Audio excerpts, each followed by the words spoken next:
আজকে একদম simple recipe রাখছি, কারণ হচ্ছে মাছ খেতে খেতে না মাছ আর ভালো লাগে না, তাই ভাবলাম যে আজকে আলুর ভর্তা আর হচ্ছে ডাল করবো। এখানে আমি আলু সিদ্ধ করে সিলে নিচ্ছি, আর হচ্ছে বেশি করে পেঁয়াজ একটু বেরেস্তার মতো করবো আর কি।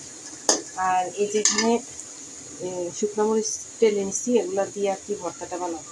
আর এই তো এখানে ডাল রান্না করছি, এই যে ডালটা আজকে একদম সিম্পলে রাখলাম, কারণ আসলে মাঝে মাঝে এরকম নিরামিষ খাওয়া উচিত, তাহলে দেখা যায় মুখের রুচি ফিরবে আর কি। তো মাছ এমনিতে তো মাছ আমি পছন্দ করি না বলতে তরকারি খাই, মাছ তেমন একটা খেতে পারি না আর কি। তো আমার বাচ্চারা আবার মাছ ছাড়া ভাত খাইতে পারে না, তো আজকে আমার জন্য আর কি ভালো খাবার, ওদের জন্য না, কারণ আমি ডাল আলু ভর্তা অনেক বেশি পছন্দ করি।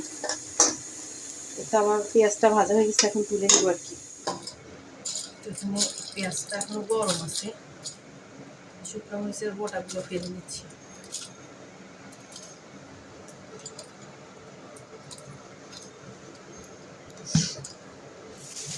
এখন একটু লবণ দিয়ে মরিচটাকে আগে মেখে নিব।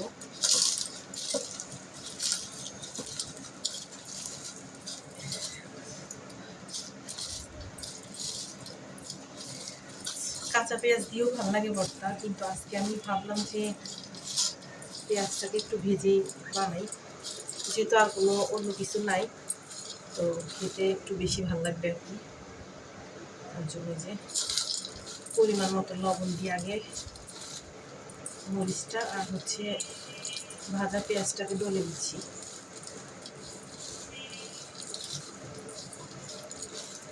এটা আমার ডলে নেওয়া হয়ে গেছে। আর এই যে এখানে আলুটাকে সিদ্ধ করে আগে থেকে ওই যে সিলে রাখছি, এখন সেগুলো আর কিছু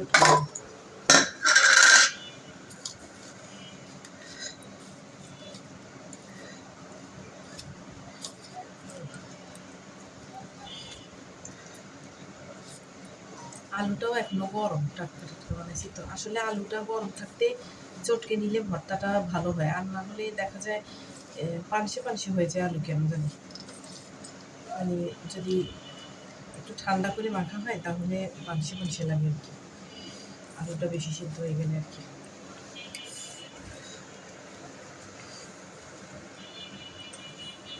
বয়সের সাথে সাথে আসলে রুচির পরিবর্তন হয়, কারণ আগে একরকম পছন্দ করতাম, এখন আবার দেখা যায় অন্যরকম পছন্দ, মানে যেগুলো আগে পছন্দ করতাম না সেগুলো এখন ভালো লাগে।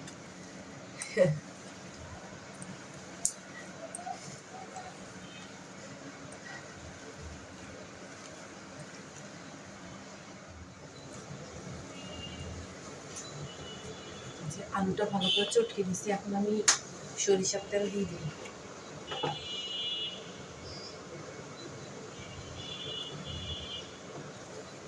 আলু ভর্তার মধ্যে সরিষার তেল না দিলে মজা লাগে না, যতই আপনি পেঁয়াজ ভেজে বানান না কেন, একটু সরিষার তেল দিলে যে অন্যরকম আলাদা একটা টেস্ট আসে, সেটা না দিলে আর কি আসবে না।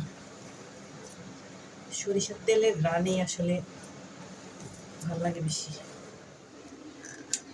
এটা আমি ভাত বেড়ে নিছি, এখন ডালটা নিয়ে নিচ্ছি। ডালটা আমি একটু ঘন রাখছি, যেহেতু আর অন্য কিছু নেই। আমার চামচ মনে হয় ছোট হয়ে গেছে।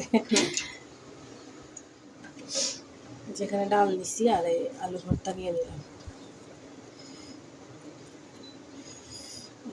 সিম্পল রেসিপি, এখন খেতে কিন্তু সুস্বাদু হবে।